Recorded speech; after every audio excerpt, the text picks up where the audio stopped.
let's talk about Jainism, and I'm pretty sure it's going to be a new thing for at least those of you who live outside India, or even those who live within India. And sometimes they have this misconception about Jainism that it's not really a separate religion. They think it's some kind of sect within Hinduism, which is not really the case.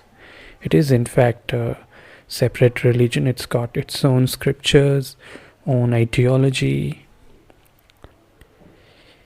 and it is what a religion is like.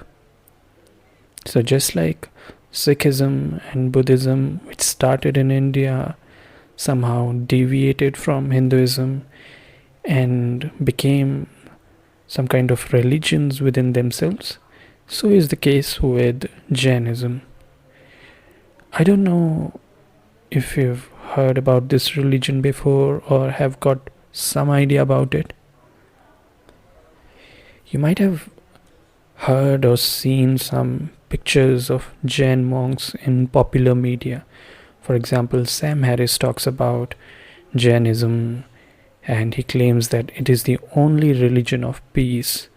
Or you might have seen this movie called Ship of Theseus, where a Jain monk is really hesitant to take any medicines because he is not sure that whether those medicines they are going to kill some kind of bugs, or how they were prepared through animal torture or something. So the idea is Jain monks and Jains in particular, they are always concerned about the well-being of all the creatures, and that's why sometimes people laugh about it, because some of these Jains, they get so paranoid about the whole thing of non-violence that they cover their mouths with a piece of cloth, or become very careful when walking on the street because they are scared that they might put their foot on an insect or kill something. But that's really the core of Jainism, that idea of non-violence, the idea of well-being of every conscious creature. That's the fundamental principle behind all the Jain ideology. And it may surprise some of you if you're not familiar with the traditions of India, such as Buddhism or Jainism, that these religions, they don't believe in God. They are some kind of non-theistic belief systems, which means there is no idea of God. They do talk about the concept of soul or karma, but not really God. They don't even touch that aspect. So just like Buddhism, there is no God in Jainism as well. So what about any prophet or anything? Not really. There have been teachers, patriarchs, but not really any prophet or any scripture, particular scripture for that matter. There are many books, but not really one exact book, or the book as Christians or Muslims would find in their own religions. And this is where the Eastern religions are a bit different from Western religions. Eastern religions, the idea of God, the idea of a very fixed, static scripture. There's no such idea of God. Sometimes it is there, sometimes it's not there, sometimes it comes in various forms. So they don't really care much about the idea of God. What they really care about is the philosophy and the underlying ideas under which these groups are uniting. So Jainism is one such idea, and it's been said to have started around the time of Buddhism. In fact, some people believe that the Jain patriarch Mahavira, who was the last of Jaina teachers, and Buddha, they lived around the same time. Although there is no evidence to suggest that, but that's how the legend goes. At least what we can say with evidence is that this has been a really old tradition, older than Christianity for sure, and probably slightly older than Buddhism, or just around that time it started. And if we talk about the fundamental beliefs, as I said, the fundamental belief is about the well being of conscious creatures, and that's why you'd find almost every Jaina, they would get obsessed with this idea of non-violence. So that's the fundamental idea. And where does that come from? The philosophy of consciousness. The Jaina philosophy divides the world into two parts. One is Jiva, the living beings, and Ajiva, the non-living beings. But there's a bit difference with regards to the definition of living and non-living in Jaina philosophy. Difference as in in comparison to the modern understanding of it.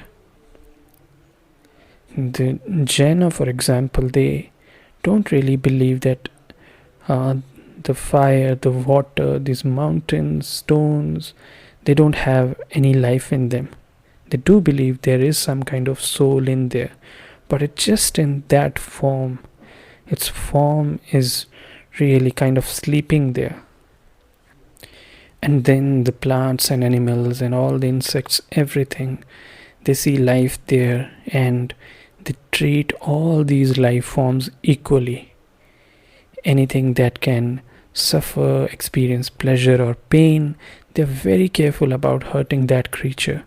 So needless to say, they are vegetarians, and in fact they go beyond that. As I said, they are very careful about not hurting the insects, not hurting the bugs, or even bacteria for that matter.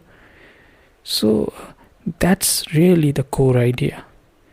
And around that philosophy, then they have some other ideas such as not stealing, because they think that stealing is kind of violence. You are hurting somebody by taking something away from them, so that they consider as violence.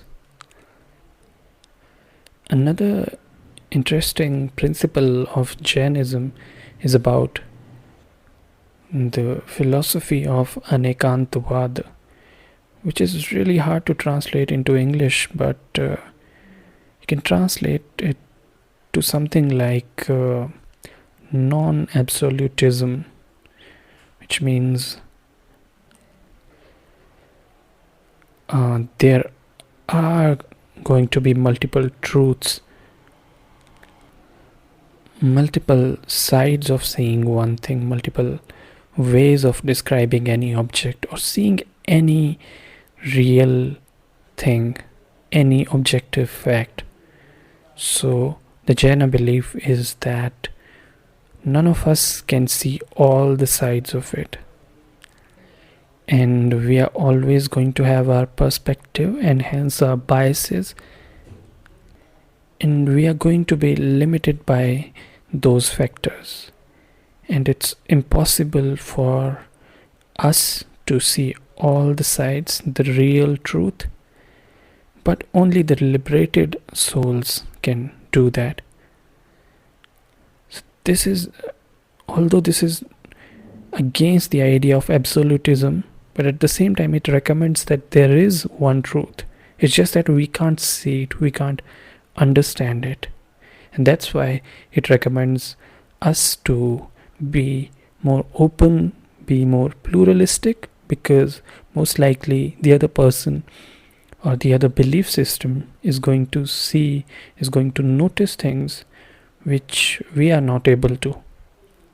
And That's why you would hardly find any trouble with Jains or any kind of violence caused by Jains around the world. It's just not possible. Even if you find a Jain extremist, they would rather hurt themselves before hurting anybody. That doesn't really mean that, a Jain wouldn't commit a crime. Of course they would, but at least the basic tenets of this religion are all about peace and non-violence. There is literally strict adherence to non-violence and peace. But at the same time, you would find that despite being such peaceful religion, despite having such noble intentions, you'd still find dogma among Jainas. For example, they get very dogmatic about the idea of somebody eating meat or somebody hurting other conscious creatures such as animals, which is understandable, but if taken to the extreme, then it can have some kind of discriminatory effects.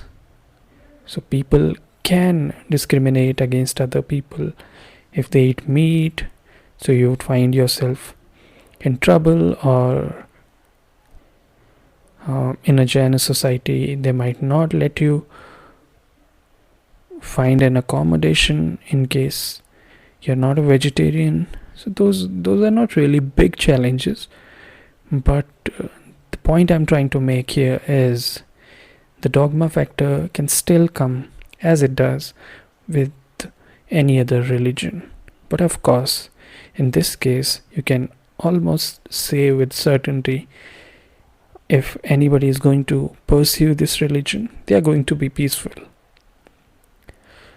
And to conclude, if you want to read more about this religion, if you want to see what kind of books you can explore to understand this religion better, you can visit www.kalampedia.org and check out the religion section there.